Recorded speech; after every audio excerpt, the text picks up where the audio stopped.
Boa noite a todos, muita paz, que Jesus nos abençoe agora e sempre.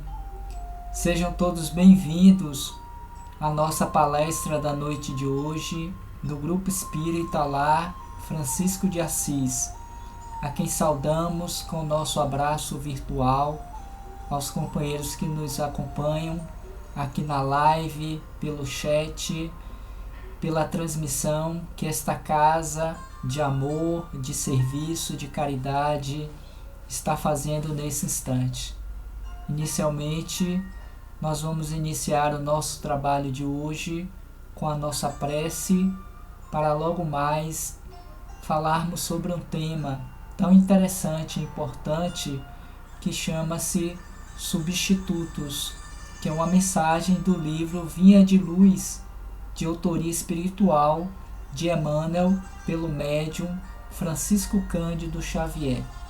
Mas antes de refletirmos sobre ela, oremos, elevando nosso pensamento ao nosso Pai que está nos céus e a todos aqueles que trabalham e operam em seu nome para o engrandecimento moral e espiritual do nosso planeta Terra, que ora vem passando por um processo de transição como muitos outros que já passaram, mas nesse em particular, pelo fato de ser na perspectiva da transformação moral dos indivíduos, dos habitantes que habitam no planeta.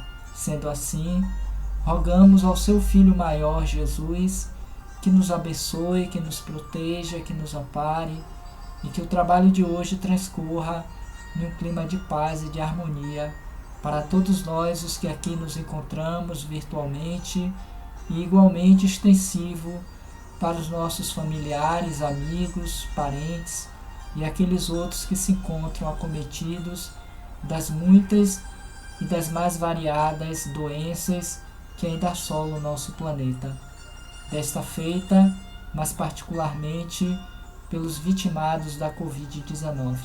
Sendo assim, amado Jesus, que o teu trabalhador do bem, Francisco de Assis, possa nos abençoar, nos proteger nesta noite, hoje, agora e sempre. Que assim seja. A todos, muita paz. Mais uma vez, amigos, amigas, companheiros que aqui nos acompanham virtualmente, nossos votos de muita paz. Que Jesus nos abençoe, que Jesus nos proteja e que o trabalho de hoje possa acontecer de uma forma saudável para todos nós que aqui nos encontramos. Conforme dissemos, hoje nós vamos pensar sobre essa mensagem que foi extraída do livro Vinha de Luz e que me parece que é o livro base das palestras que a Casa Gelfa vem realizando através das suas lives. Hoje, em particular, o tema chama-se Substitutos. E a princípio, ao ler esse título da mensagem, eu fiquei pensando no que dizer sobre. E confesso até que eu fiquei um tanto quanto confuso, sem saber exatamente o que discorrer a respeito do tema. E aí então eu fui buscar a citação que Emmanuel ele vai se utilizar, que é de Lucas, no capítulo 1, no versículo 79, em que ele vai falar um pouquinho sobre isso. E quando eu li a primeira vez também, eu achei estranho, eu disse, não entendi nada. Preciso parar para pensar a respeito do que é mesmo que Emmanuel ele quis dizer a respeito dessa citação de Lucas. E o texto em si, confesso também, que me confundiu um pouquinho. Mas eu precisei parar, refletir, para poder entender o que estava por trás das entrelinhas da mensagem. E somente depois que eu aquietei a mente e refleti sobre o significado do substituto, é que eu pude compreender a significância da mensagem e como ela é atual, considerando que for escrita lá pelos idos de 1950. Vejamos a citação então de Lucas quando ele assim diz: para alumiar os que estão assentados em trevas e sombras da morte, a fim de dirigir os pés pelo caminho da paz. Olha que citação trazida por Jesus e que Lucas escreveu no seu evangelho logo no primeiro capítulo, no versículo 79. E recorrendo ao Novo Testamento de Haroldo Dutra Dias, buscando essa passagem, eu pude perceber que Lucas se referia exatamente àquele que antecedeu Jesus nas pregações, que não fora outro senão João Batista, para a gente compreender o significado dessa citação. Então, no novo Evangelho de Haroldo Dias, nós vamos encontrar na passagem que ele vai se referir aos cânticos de Zacarias, o pai de João Batista. E nessa passagem, antes de chegarmos ao versículo 79, no versículo 76, nós vamos encontrar algo bem interessante e que também nos suscita uma reflexão pertinente, importante, para compreendermos essa fala de Jesus. Vejamos o que lá está escrito. Diz assim: e tu, menino, serás chamado profeta do Altíssimo, pois caminharás à frente do Senhor, preparando-lhe os caminhos, para dar ao seu povo o conhecimento da salvação, por meio do perdão de seus pecados, por causa das entranhas de misericórdia de nosso Deus, vos visitará do alto um alvorecer, mostrando a João Batista qual seria para ele então a sua missão, o trabalho que ele teria que fazer antes da chegada do advento do Cristo, no que se refere à pregação de Jesus. Porque no momento em que Jesus se apresenta para ser batizado, naquele momento João Batista reconhece nele o Filho de Deus, o prometido. E a partir daquele instante, a sua missão, o seu trabalho, deixa de existir. Ele encerra as suas pregações para que logo depois ele viesse a ser decapitado por Herodes. Então, a gente percebe que havia toda uma preparação do ponto de vista espiritual para a chegada de Jesus. E que antes dele, e o próprio Emmanuel vai se referir no decorrer da mensagem, exatamente isso. Aqueles que o antecederam na preparação da sua chegada. Mas então vem o versículo que introduz a mensagem substitutos. Quando Jesus diz: iluminando os que habitam na treva e na sombra da morte, a fim de guiar nossos pés no caminho da paz. E finaliza no 80, versículo, dizendo: e a criança crescia e se fortalecia em espírito, permanecendo no deserto até o dia da sua apresentação a Israel, fazendo uma referência àquele que haveria de se apresentar ao templo para igualmente receber a autorização para começar a pregar em nome de Deus.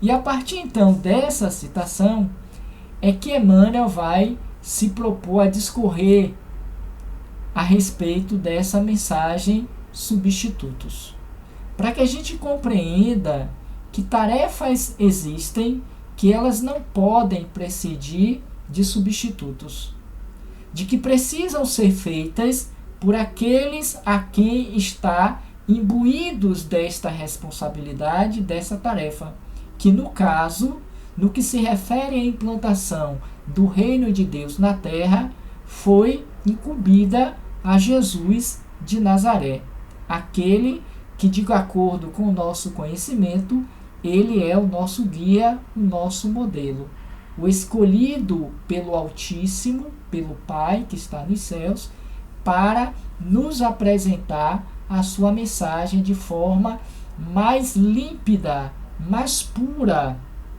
mais transcendental que alguém poderia até então nola apresentar. Embora reconhecendo que não conceberíamos a grandeza da mensagem.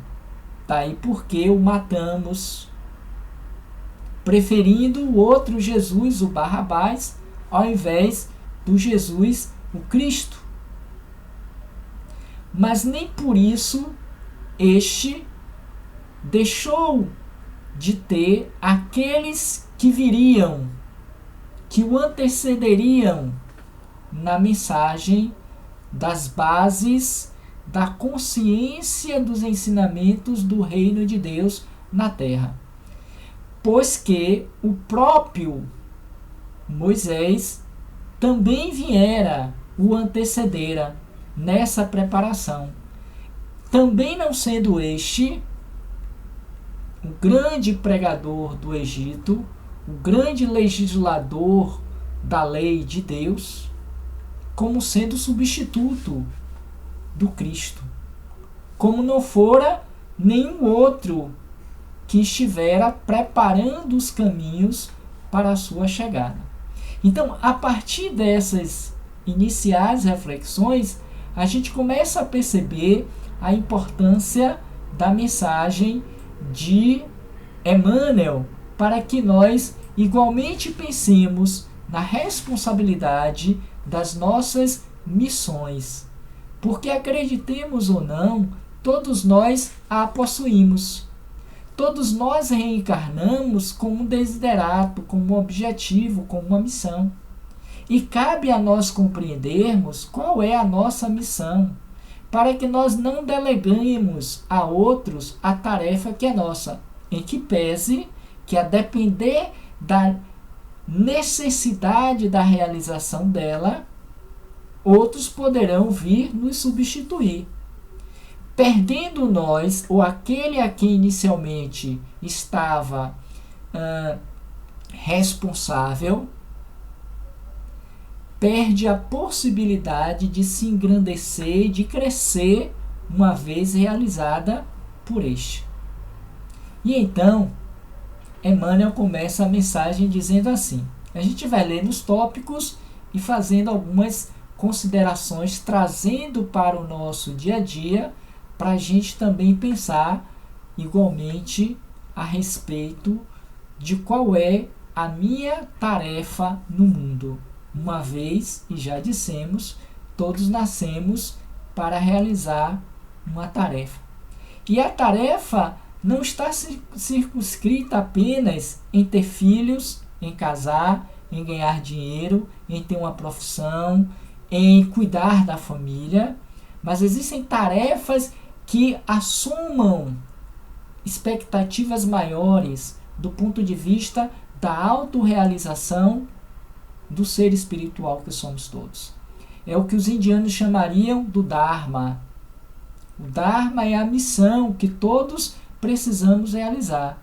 Claro que essas missões, elas são inerentes, compatíveis com o nosso grau de evolução, de compreensão das leis de Deus. Por isso a necessidade da ampliação dessas verdades que libertam, para que em cada nova oportunidade tenhamos a possibilidade de realizá-la em um tamanho, em uma dimensão maior do que a que ora hoje nós a temos. Porque se nós compararmos, por exemplo, a nossa missão, ou pelo menos eu comparando a minha missão com a missão de Francisco Cândido de Assis, com perdão da expressão, é até covardia, né? Não tem como a gente relacionar, não tem como a gente equiparar. E se assim quisermos, com Divaldo Franco, embora sejamos divulgadores da doutrina espírita. mas a dimensão da sua missão é muito mais transcendente do que esta que ora nós estamos engateando, buscando aprender.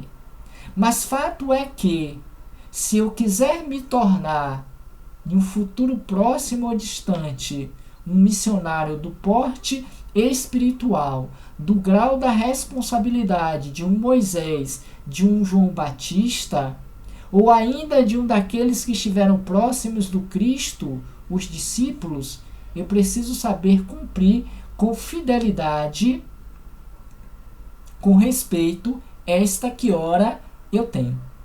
Que não é vista, que não é aplaudida, que não é reconhecida, que não tem os holofotes desses outros, que a história provavelmente não vai narrar, mas que fica registrada na nossa consciência. E passamos a compreender o valor dela porque demos um salto, um passo quando bem cumprida. Isso pode ser uma tarefa da educação, do cuidar de um filho, de um relacionamento familiar saudável, equilibrado, e tantas outras possibilidades missionárias que nós temos em um tamanho menor, no agrupamento social menor, família, trabalho, antes de se estender para uma comunidade, uma coletividade que esses outros já desempenham. Mas, aos olhos de Deus, a minha quanto desses outros tem tanto valor quanto. Porque todos estamos sendo chamados para fazermos as nossas obrigações e deveres, sem que para isso necessitemos de substitutos. Percebem o porquê do título da mensagem? Porque muitos assim o fazem, em decorrência das necessidades primárias, dos desvios de responsabilidades, por mudanças de rotas, chegamos aqui com o esquecimento do passado e fazemos outras escolhas. Evidentemente que Deus as respeita, que Deus não vai nos punir ou castigar. E quase sempre as nossas escolhas são em menor valor do que aquelas com as quais nós trouxemos para realizá-las. Porque não temos a dimensão e a compreensão do valor de cada uma delas. Não sabemos a importância e o significado para fazermos com a mesma atitude e grandeza que esses homens e mulheres estão aí mundo afora realizando-as. Então vem Emmanuel e diz assim: é razoável que o administrador distribua serviço e responda pela mordomia que lhe foi confiada. Claro, um bom administrador, um bom empreendedor é aquele que sabe dividir e repartir serviços. E o melhor exemplo de todos eles é o Cristo, que poderia ter realizado a sua tarefa sozinho, uma vez que ele fora e continua sendo para nós o maior dentre todos aqueles que estivera na Terra.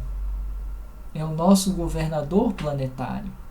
É o espírito mais perfeito que a Terra recebeu até então. E certamente receberá. No entanto, por uma demonstração de humildade, de cooperativismo, ele montou a sua equipe. Ele reuniu 12 homens e, conjuntamente, centenas de milhares de homens e de mulheres para dar o aporte, para darem a atividades que iriam pouco a pouco engrandecer, iriam tomar um vulto maior no decorrer do tempo. Ou seja, deu oportunidade como um bom administrador para que estes que chegavam cumprissem suas tarefas e se qualificassem e se tornassem experientes e assumissem responsabilidades, não mais responsabilidades fortuitas, responsabilidades terrenas, mas sobretudo responsabilidades de cunho espiritual, considerando que esta é a maior de todas as missões que poderemos assumir perante a vida e a consciência, que é a nossa própria transformação moral, enquanto espíritos fadados à perfeição. Por esta razão ele propôs: sede perfeitos, como perfeito é o vosso Pai Celestial. Para tanto eu preciso cumprir as missões delegadas pelo Pai, porque do contrário eu não consigo avançar.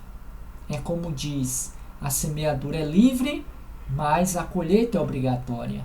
A cada um segundo as suas obras, e tantas outras citações comuns que se repetem, mas que trazem verdades profundas e que ainda hoje não conseguimos internalizá-las.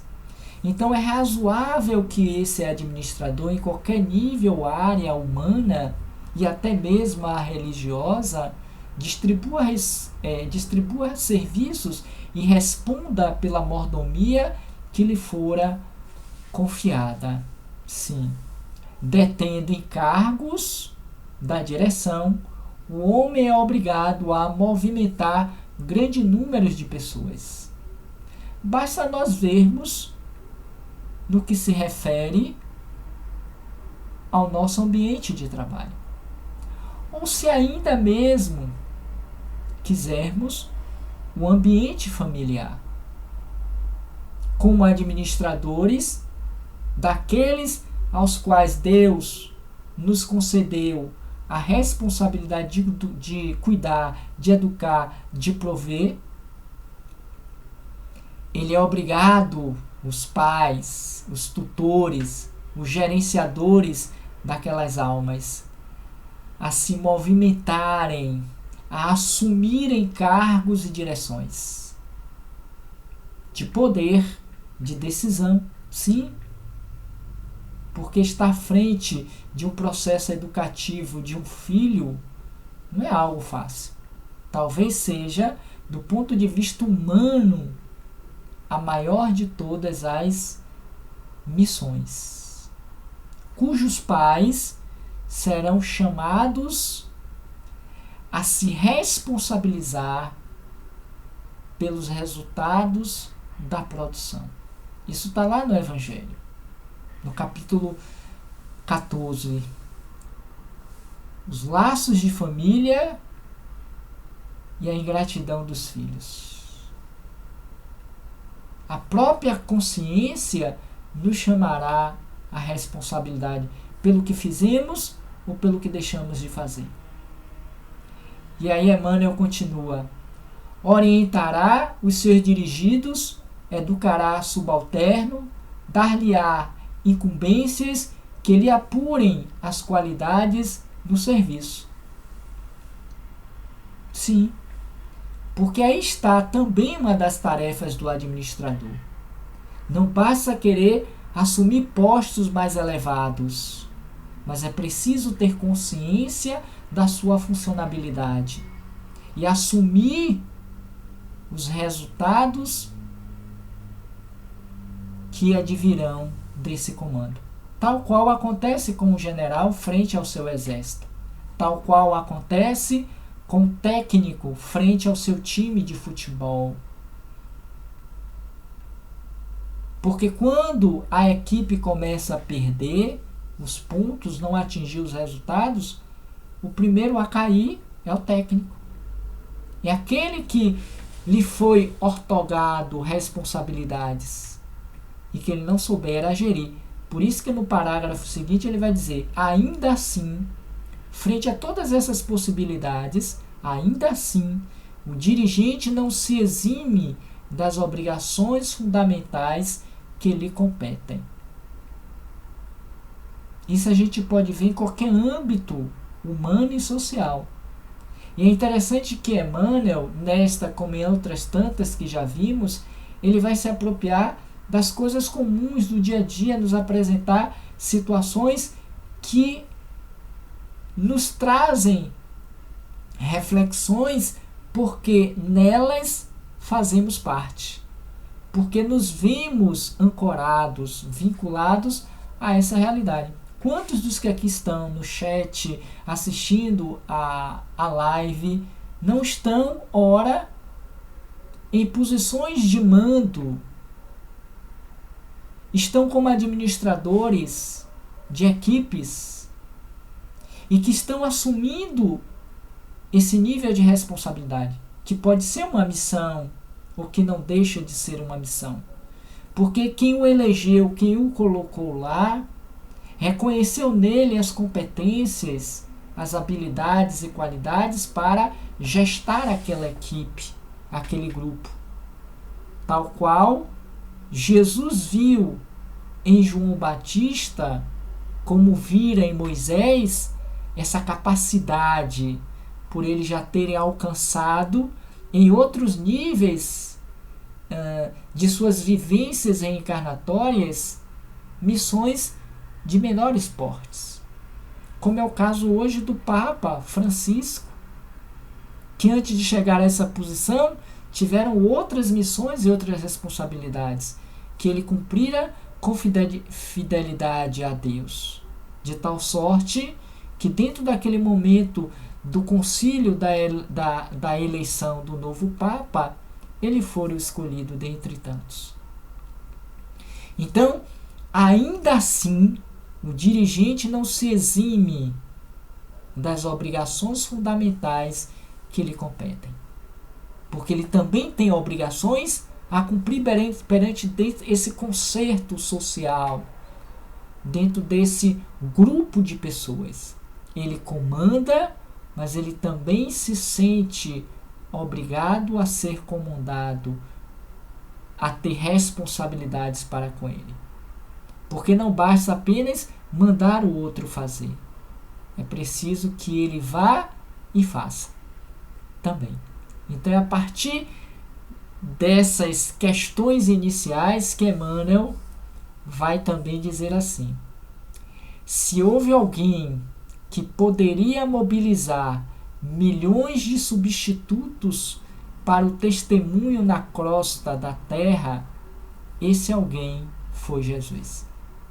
E nesse ponto a gente não tem nem o que discutir, nem o que falar, porque é fato.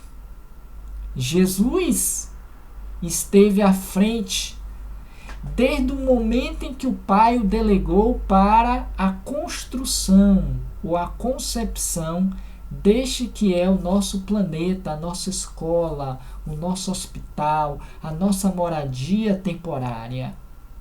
Porque Jesus está à frente do planeta Terra não apenas quando aqui encarnou pela primeira vez e única, mas desde o primeiro momento em que se começou a pensar na aglutinação dos átomos para se constituir mais tarde, naquela nebulosa,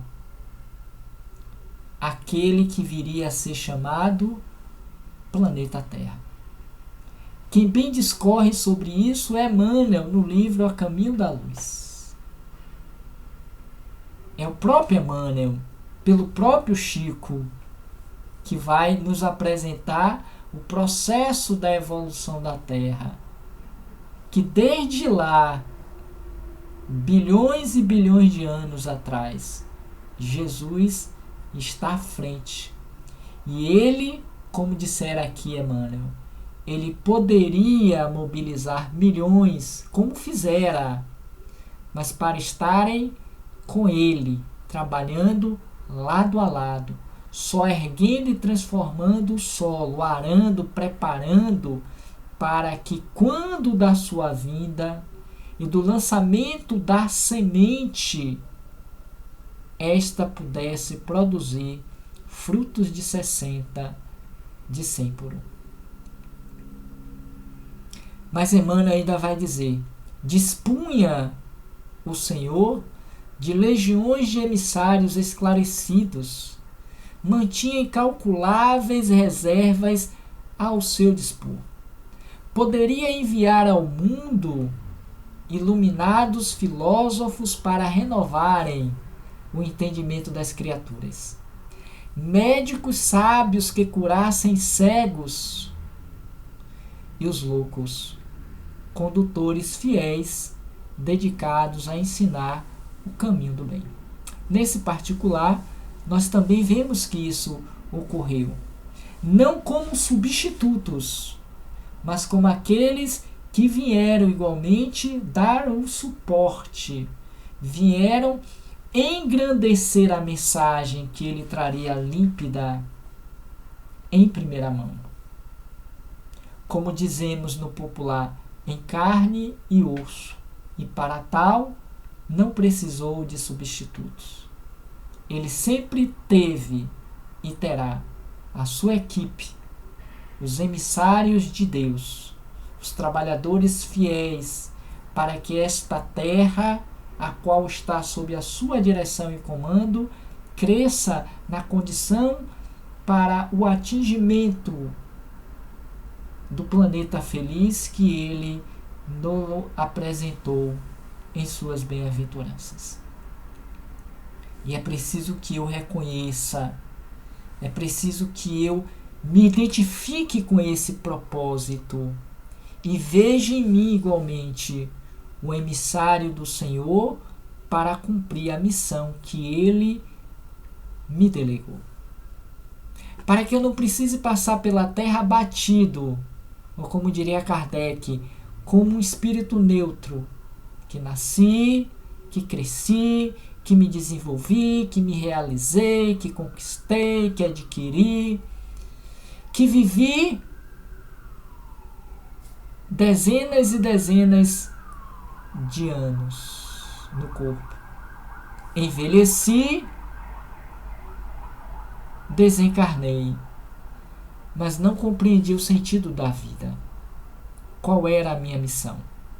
E quantos são ainda hoje aqueles que estão a se perguntar: qual mesmo o meu Dharma?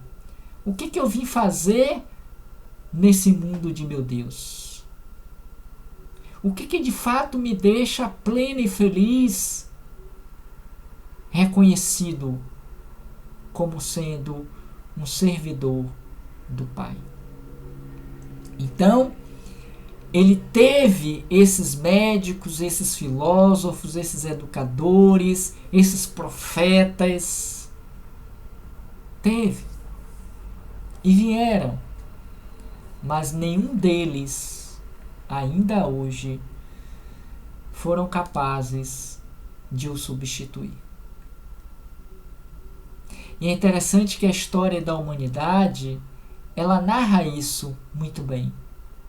Nós temos inúmeros homens e mulheres que são considerados ícones, indivíduos, personalidades importantes que deixaram marcas extraordinárias na Terra. Poderíamos citar o próprio Buda, Confúcio, o próprio Mahatma Gandhi, Madre Teresa de Calcutá, Irmã Dulce, sabe? Todos aqueles homens da matemática, da ciência, da saúde, o Pitágoras, o Platão, o Aristóteles. Mais recentemente, os homens da modernidade que trazem aí os seus pensamentos, um Einstein, um Albert Schweitzer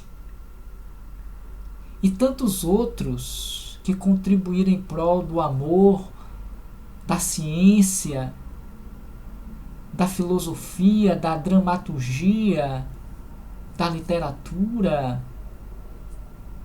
Quantos foram aqueles que vieram, chegaram, apresentaram os seus conteúdos, as suas ideias, que deram exemplos a serem seguidos,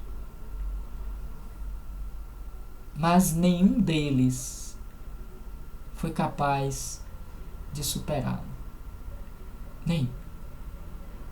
Nenhum, absolutamente nenhum. Nem antes, nem durante, menos ainda depois.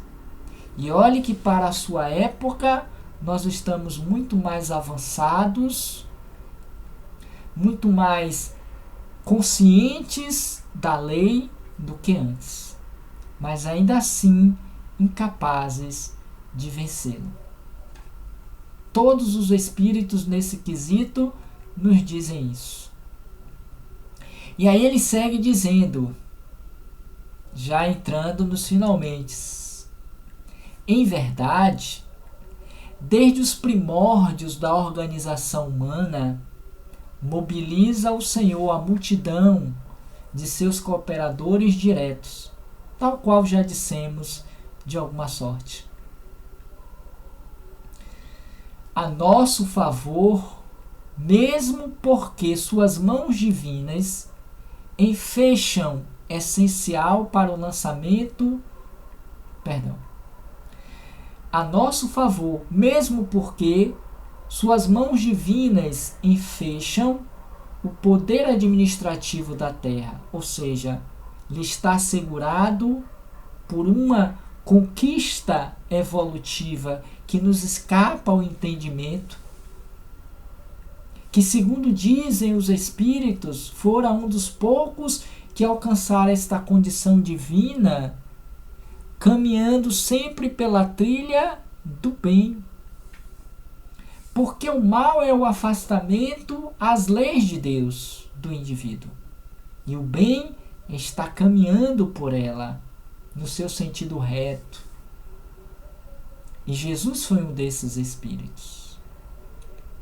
Então, está em suas mãos o poder administrativo, mas urge reconhecer que, no momento julgado essencial para o lançamento do reino de Deus na terra, entre nós os homens, veio Ele mesmo, a nossa esfera de sombras e conflitos. E nesse ponto é importante que a gente pense, porquanto muitos dizem que Jesus não nasceu, e acreditem. E aí me permitam fazer essa consideração, porque eu achei tão interessante que eu gostaria de trazer para a gente pensar. Não faz muito tempo uma pessoa me apresentou um livro no qual o autor, trazendo um contexto muito bem argumentado, ele apresentou a ideia que Jesus era uma generis, que Jesus não tinha nascido em carne e osso, que Jesus não esteve entre nós do ponto de vista físico. Do ponto de vista do conhecimento da lei, do ponto de vista da ideia, da teoria, é possível. Jesus ter vivido durante os 33 anos, de acordo com a história, sem ter encarnado, literalmente. Como ele ficou, depois de morto, um tempo em aparições, em transfigurações para os discípulos e para aquela multidão. Sim, acredito. Mas conceber a ideia de que Jesus não nasceu é não entender o significado da sua mensagem. Porque senão ele estaria dentro da ideia que Emmanuel traz da substituição. O que o alçou à sua condição de mestre, de amigo daquela gente, dos pecadores, dos aflitos, daqueles que acorriam até ele para serem curados do corpo e da alma? Ele que conseguiu juntar multidões onde quer que estivesse, não foi porque ele profetizava em nome de Deus. À época de Jesus, muitos também ali estavam concorrendo lado a lado, falando do Pai. Não é sem outra que ele vai dizer: haverá muitos cristos e falsos profetas. Para mostrar que à sua época se falava-se da mesma teoria e proposta. Não era uma mensagem desconhecida na sua totalidade. existiam muitos pregadores. A exemplo do próprio João Batista, escolhido por ele, seu primo carnal, que nos narra muito bem Humberto de Campos no livro Boa Nova. Estiveram juntos quando criança e Jesus já delineava para aquele, melhor dizendo, João, a sua tarefa, a sua missão, antes que ele chegasse e fosse batizado para iniciar a sua missão. Então é preciso que a gente entenda, como ele vai dizer aqui, o poder estava em suas mãos, mas urge reconhecer que no momento julgado essencial para o lançamento das bases do reino de Deus na terra, entre nós, ele mesmo veio de esferas muito mais altas e plenas, que igualmente nos foge à compreensão, para estar entre nós, na nossa esfera de sombras e conflitos. Não enviou substitutos ou representantes. Veio ele mesmo, em carne e osso, para aqueles que acreditam que ele fora uma generis, que ele esteve transfigurado. Não, eu não vim destruir a lei. Não apenas a lei da época de Moisés, dos Césares, mas a lei de Deus, que para a nossa faixa etária evolutiva é preciso nascer da carne, da água, melhor dizendo, e do Espírito. Ele precisou passar por esse caminho da água, do nascimento no corpo. Não do Espírito, porque ele já era o Cristo. Então, a gente precisa compreender nessa perspectiva. E aí, encerra dizendo: não enviou substitutos ou representantes. Assumiu a responsabilidade de seus ensinamentos e sozinho suportou a incompreensão da cruz. Como verdadeiro administrador, como verdadeiro seguidor da mensagem do Pai. Eu e o Pai somos um, mas pleno e completo representante da Terra. E arremata o Espírito Emmanuel, que na sua caminhada através das reencarnações, vem buscando tê-lo como exemplo, seguindo os seus passos. Desde aquele memorável encontro que tivera, reencarnatoriamente falando, na época do Cristo. Não teve a oportunidade de vê-lo fisicamente, mas conseguiu fazer o processo da mudança, da transformação, da renovação. Finaliza Emmanuel: inspiremo-nos no Cristo e atendamos pessoalmente ao dever que a vida nos confere. Esse é um ponto nos nossos últimos minutos para nós sairmos daqui refletindo sobre. Inspiremo-nos no exemplo do Cristo e atendamos pessoalmente ao dever que a vida nos confere.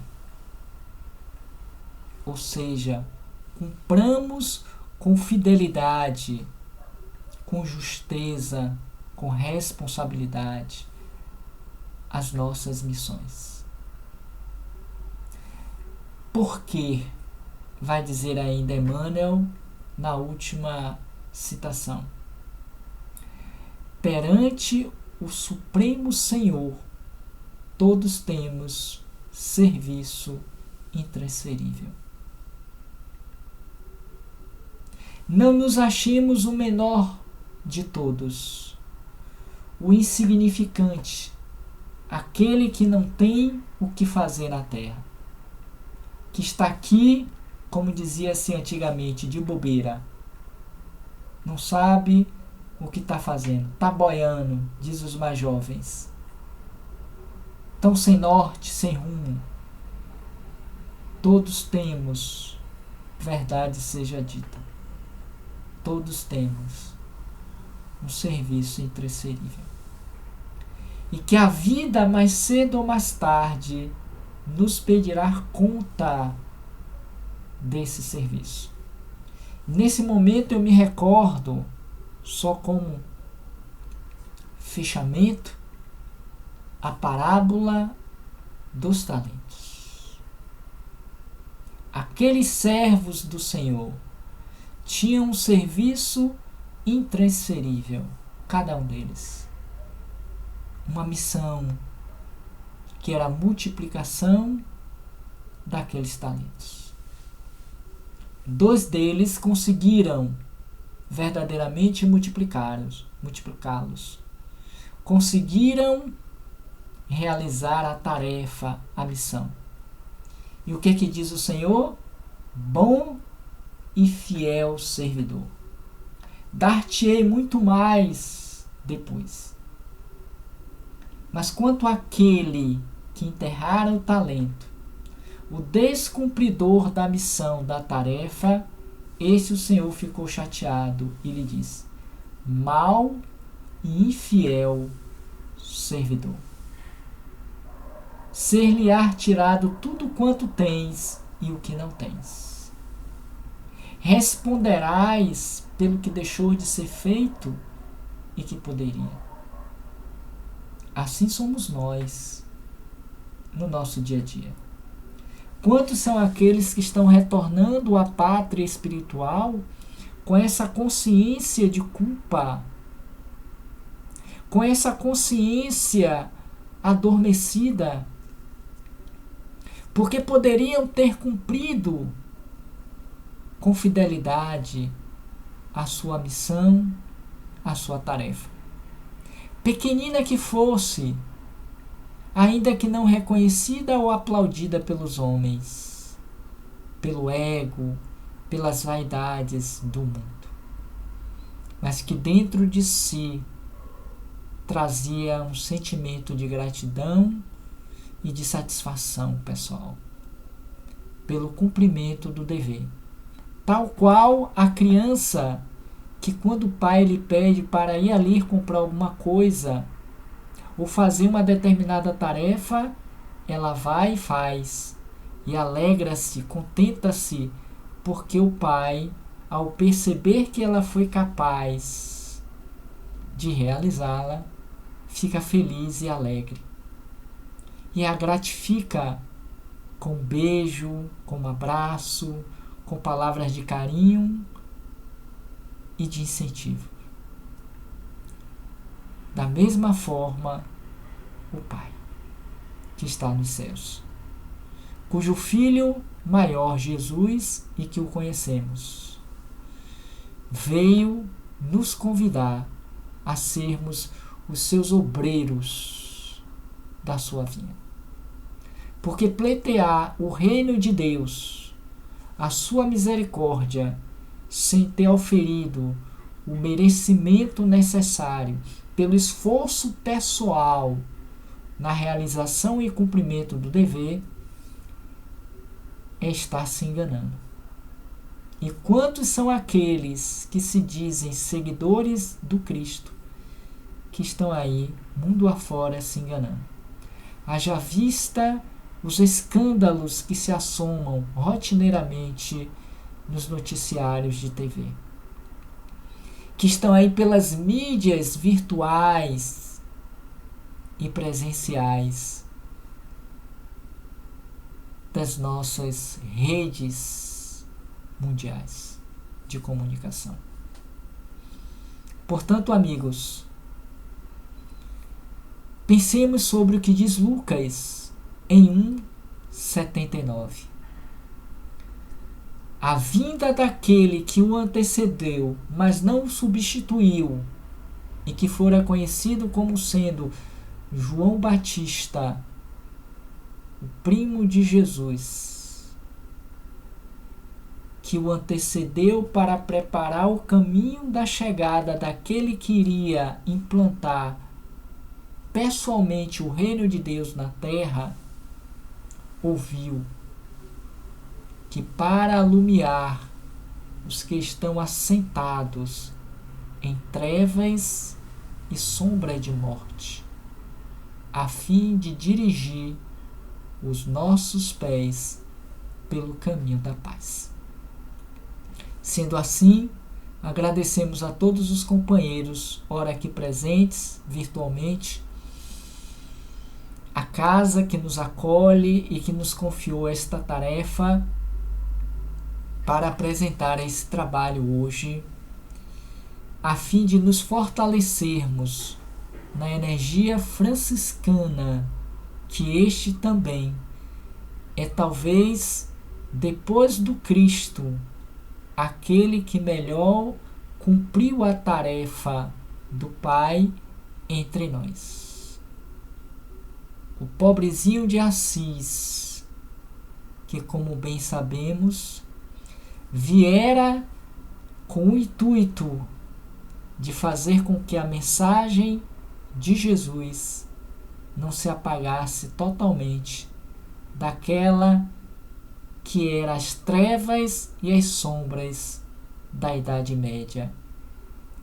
No ambiente no qual nascera, em que a dor e o sofrimento, tal qual nos nossos dias, eram tão presentes nas almas e na vida daquelas pessoas.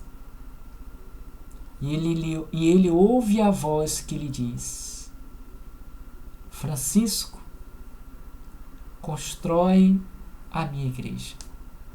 Eis a missão de Francisco: construir a igreja do Senhor. Não aquela de São Damião, a de pedra, mas reconstruir a fé viva no coração dos homens, porque Deus não precisa de templos de pedras. Estes cairão todos um dia, tal qual aquela igreja que inicialmente ele começou a reconstruir, para somente mais tarde compreender a grandeza da sua missão, que era despertar nos homens esse mesmo sentimento de entrega, de amor, qual ele tivera para com o dever que lhe cabia realizar, tal qual nos diz Emmanuel, e aqui já lido no final da mensagem. Inspiremo-nos, fizera Francisco, no Cristo, e atendamos pessoalmente ao dever que a vida nos confere. Porque perante o Senhor Supremo da vida, todos temos um serviço intransferível. Moisés, João Batista, Francisco de Assis e tantos outros luminares da vida maior entenderam o significado do dever que a missão lhes conferia. E tomando para si a responsabilidade, foram e fizeram. Cabe a nós, por nossa vez, fazer o mesmo, tal qual eles fizeram. Porque perante o Senhor Supremo, todos temos um serviço intransferível. E para os nossos dias, talvez o mais importante, muito mais do que conquistar as coisas do mundo, e sim as coisas do Pai, cabe-nos alumiar colocar luz nos corações e mentes daqueles que estão assentados, muitos deles dentro de nossas casas, em trevas e sombras de morte, a fim de que, em recebendo a luz que já sai de nós e que os atinge, possam eles se dirigir aos nossos pés pelo caminho da paz. Que a paz do nosso Senhor Jesus Cristo nos envolva em suas bênçãos de luz. E que saiamos daqui hoje reconfortados, felizes e agradecidos pela oportunidade desse reencontro com o Pai que está nos céus, a partir da mensagem que o seu Filho maior, Jesus, nos trouxe. E que Emmanuel, um daqueles seus trabalhadores, fiéis trabalhadores, veio nos apresentar nesta noite, pela ilibada mediunidade deste que também o é, um trabalhador fiel do Cristo, Chico Xavier.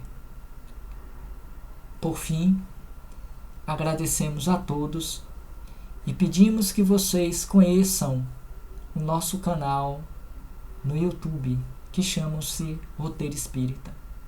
Nos ajude a ampliar o número de seguidores para que a nossa mensagem possa chegar ao maior número de pessoas.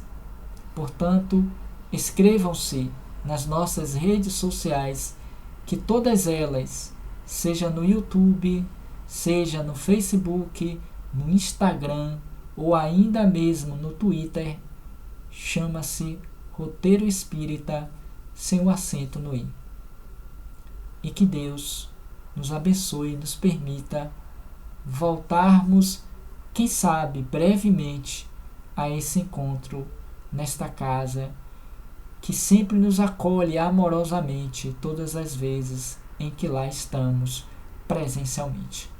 Muita paz, muito obrigado a todos e até uma próxima oportunidade. Viva Jesus, hoje, agora e sempre. Obrigado a todos.